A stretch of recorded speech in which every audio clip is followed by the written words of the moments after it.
Ak sme nedávno spomínali prebúdenosť koncertov na Orave, nemýlili sme sa. Pre fanúšikov je to zaujímavá situácia, promotéri však majú permanentne nôž na krku. Tentokrát ste mali možnosť v Nižňanskej rotunde vidieť starý známy konflikt, ale aj námestovský Evriels, žilinský Ebau či Škandál. K čomu sa však dnes musia ľudia uchýliť, pokiaľ chcú zaujať? Tu už nejde o kompromis, skôr o zúfalstvo, v lepšom prípade recesiu. Kleopatra z Turca s maminkou bol bombónik, ale ako zabral nevedno. Veľká väčšina fans tam prišla predovšetkým na muziku. Vy ste tak povedať stiahli turné konfliktu, Somnium Tour, a obalili ste to tým tzv. Oravským supportom, ale prečo dneska tá Martinka z Turca je súčasťou tejto akcie?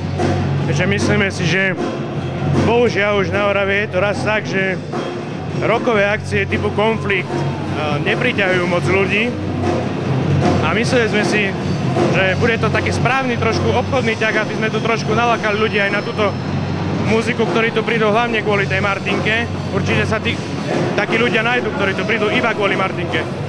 Takže aby trošku vlastne popočúvali si aj rokovú muziku, aby vedeli, o čom to je. No a máte informácie, či tá osoba aj s jej maminkou, tak povediac, vedia, do čoho idú? Tak myslím, že áno, trošku sme mi upozorňovali na to, že to je viac menej taká punk rocková akcia.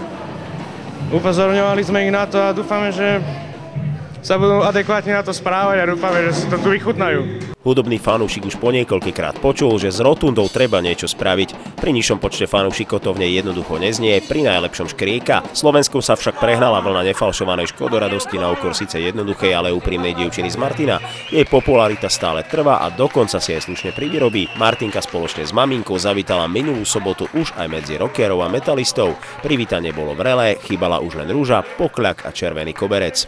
Ako by mal podľa vás vyzerať správny chlap? Bo taký sa nedať ani jeden. Ani jeden chlap není správny. Každý má takú chybu, ako aj každá žena. Tak určite, ale tak hľadáte niekde ten kompromis, ktorý by vás teoreticky... Blondiak, modré oči, kučeravý. Tak fajčiť musí, lebo ktorý chlap nefajčí, to sa mi nepáči. Ale ja som pre každú somarinu, teraz idem kandidovať za toto poslankyňu, tak ja som za každú somarinu. Mne to čiste jedno. Idem za robotnícku stranu. Aha, čiže beriete to ako srandu? No mne to je všetko sranda. Ja som za každú somarinu, nech ľudia majú show. No a prečo za robotnícku stranu? No lebo ľuptákom som sa dohodla, tak idem za ľuptáka, nie? Viem si to predstaviť, však náš pán primátor ide z mesta, Martin, ale... Tiež oslovil ľupták? Nie, on ide za druhú stranu. Ako aj Nora Mojsejová ide za druhú. Každý má svoju stranu proste. Aha, čiže vy sa už tak povediať nejak sortujete, že jasné. Vy celebrity si už vyberáte strany. Áno, každý má svoje. No a skúste nám nejak načrtnúť, že aký máte vlastne politický program, keď sme pri tom, že čo vás tak oslovilo? Viete mi povedať? Nepoviem vám nič. Lebo to je zakázané.